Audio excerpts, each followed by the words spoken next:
Hello viewer, in this video we are going to explain our data communication project that is based on signal transmission and impairments.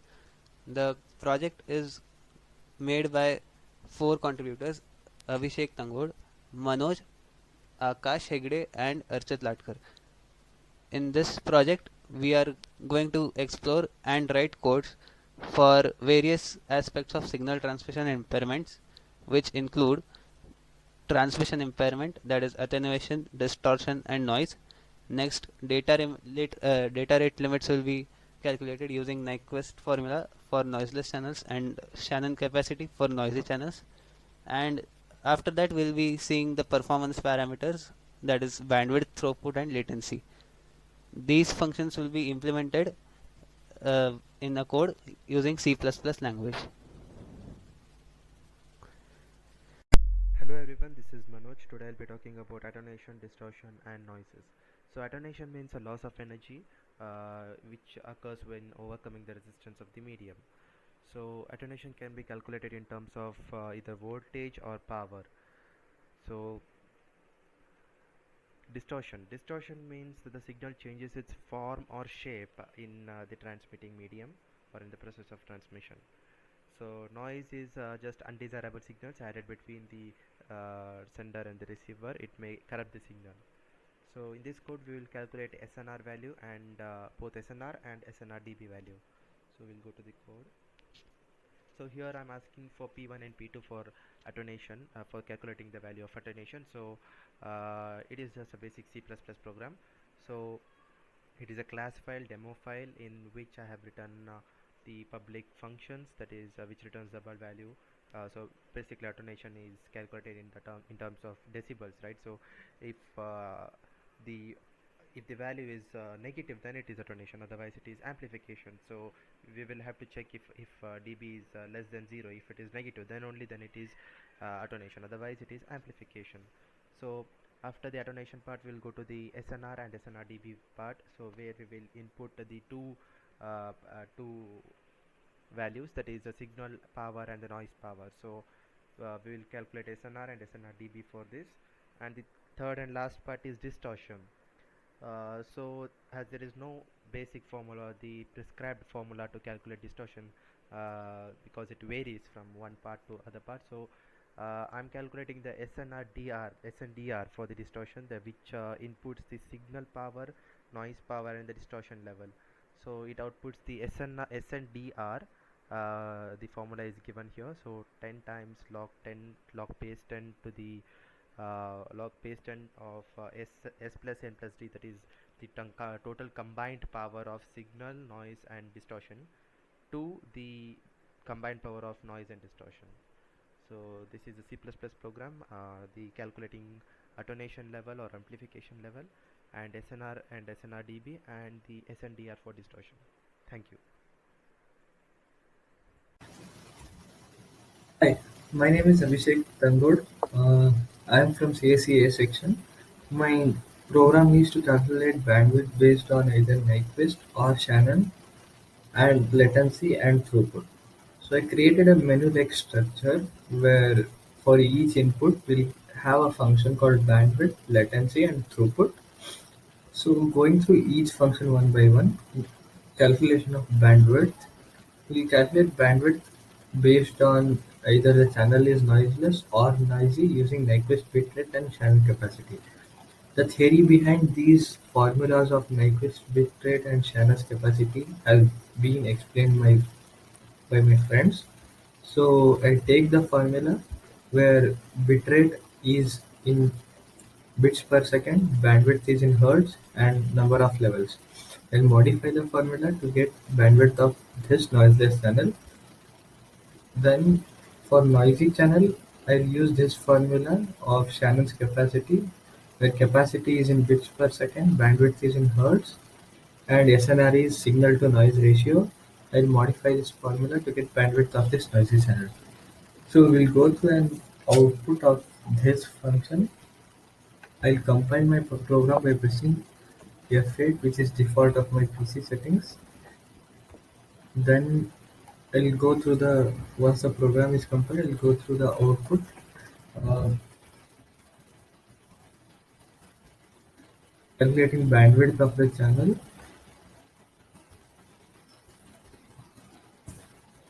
Bandwidth of the channel. For noiseless channel, I take bit rates of 6000 bits per second and number of signal levels as 2. So my bandwidth of noiseless channel will be 3000. If I take channel's capacity, that is for noisy channel, let the capacity of the channel be 34,860 or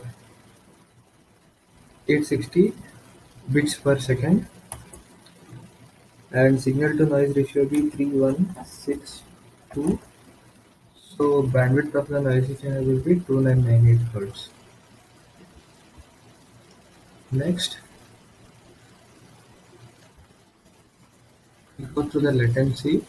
Latency defines how long it takes for an entire message to completely arrive at the destination from the time the first bit is sent out from the source.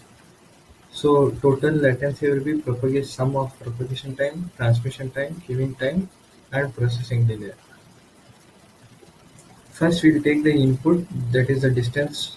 To calculate propagation time, we'll take the distance and propagation speed, output the propagation time.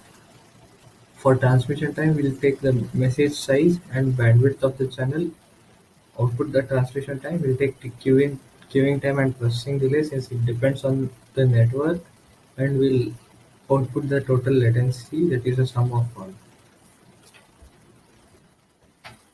Going through this, we'll go to latency. To distance, let the distance between the source and the destination be around 12,000 kilometers, and propagation time, the standard one is 22.4 into 10 raised to 8. So propagation time will be 50 milliseconds. Let the message size be 2.5 kilobytes. Bandwidth is 1 kbps, 1 gbps, sorry. So queuing time be 001 milliseconds. Processing delay will be 0.001. So we'll get the output as uh, processing delay and queuing time are same. Transmission time will be 0.02 milliseconds, 50 milliseconds, and total latency will be 50.022 milliseconds. Now going through the throughput, as we know, throughput is actual data that is sent in the network, which is lesser than the bandwidth. So throughput is calculated using this formula, and the output will be, let the bandwidth be 10 Mbps, actual bandwidth of the network. The data that is actually passed through this link be 12,000 frames per second, and in each frame there will be around 10,000 bits, average of 10,000 bits. So my throughput actual bandwidth is 10 Mbps, but throughput is 2 Mbps. Thank you. Nyquist bitrate for a noiseless channel is defined as bitrate is equal to 2 times bandwidth into log L, where bandwidth is the bandwidth of channel and L represents number of signal level. Bitrate is bitrate in bits per second. Theoretically, for a given specific bandwidth, bitrate can be calculated by increasing number of signal levels. The limitation to these methods are: increasing the number of signal levels will lead to burden on the receiver. Like, if the number of signal levels are 2, then receiver can easily distinguish between them. But if there are 64 different signal levels, receiver must be sophisticated in order to distinguish between them. And also, increasing the levels of a signal reduces the reliability of the system. Taking examples, consider a noiseless channel with bandwidth of 3000 Hz, transmitting a signal with two signal levels. Here, bandwidth is 3000 and L number of signal levels are 2. The bitrate is calculated as 2 times bandwidth into log L, where bandwidth is 3000 and number of signal levels are 2. We get 6000 bits per second. To the same noiseless channel, transmitting a signal with 4 signal levels, the data rate will be twice as of the previous one, which is 12,000 bits per second.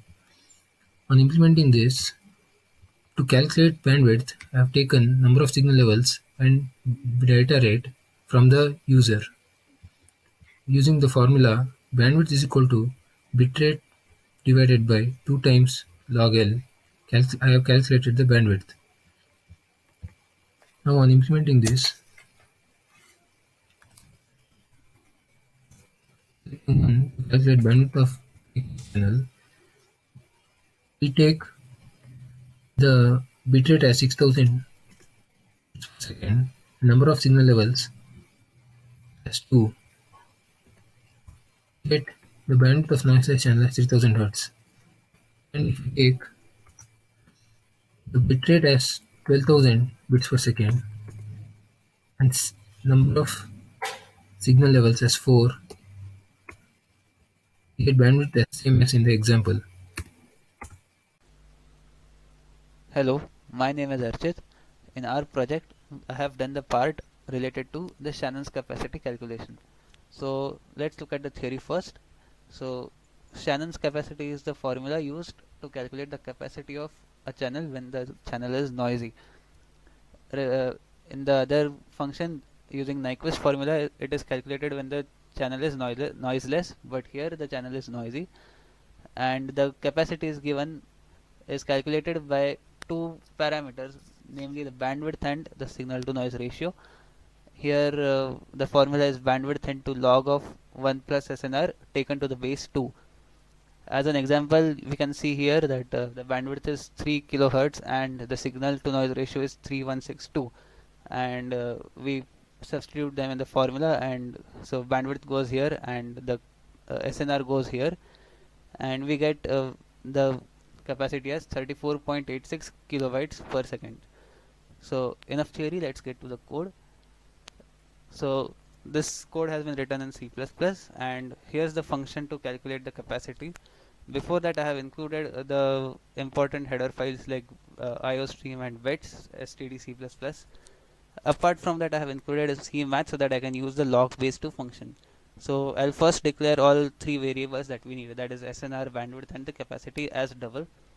Then step by step I'll take the inputs from user. First I'll take SNR, then we'll take bandwidth.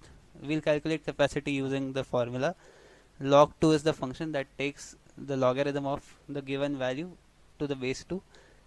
When we get the capacity, we'll print the capacity there itself, and then we'll return to the main function. This function does not return anything, it's a void function.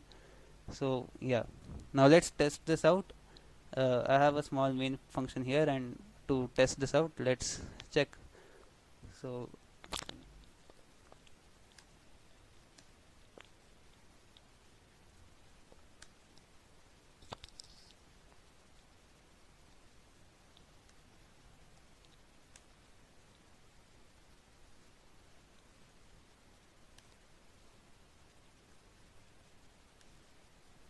here we are giving the input in kilohertz, so we'll give it as 3 kilohertz instead of 3000, and we get a capacity of 34.8812 kilobits per second.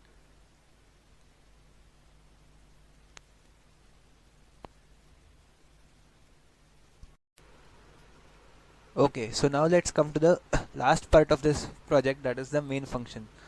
So in this file we have written down the main function, and you can see that we have not written all the functions in the same file. Rather, we have imported them by making the other files as .h files, the header files. So just a side note here, header files are made by, so you can see here that all these three files, they have the extension of .h. So they actually contain only C++ code, and then their file is saved as .h, and then while including it here, we are supposed to use double quotes and then the file name .h. So having said that, now let's look at the main function. In the main function, there is a while loop that will continuously run until the user wants to break the program, end the program, and it is a choice based selection. So like the user will have to enter a choice, he will be displayed the options and he will enter the choice. A switch case will check the choice and call the appropriate function. So if the user enters 1, then the attenuation function will be called, or if the user presses 2, noise and distortion function will be called.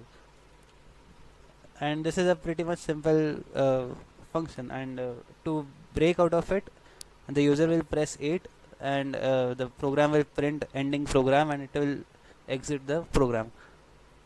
If the user puts an invalid choice, the function will tell the user that it's an invalid choice, and it will ask it to try again.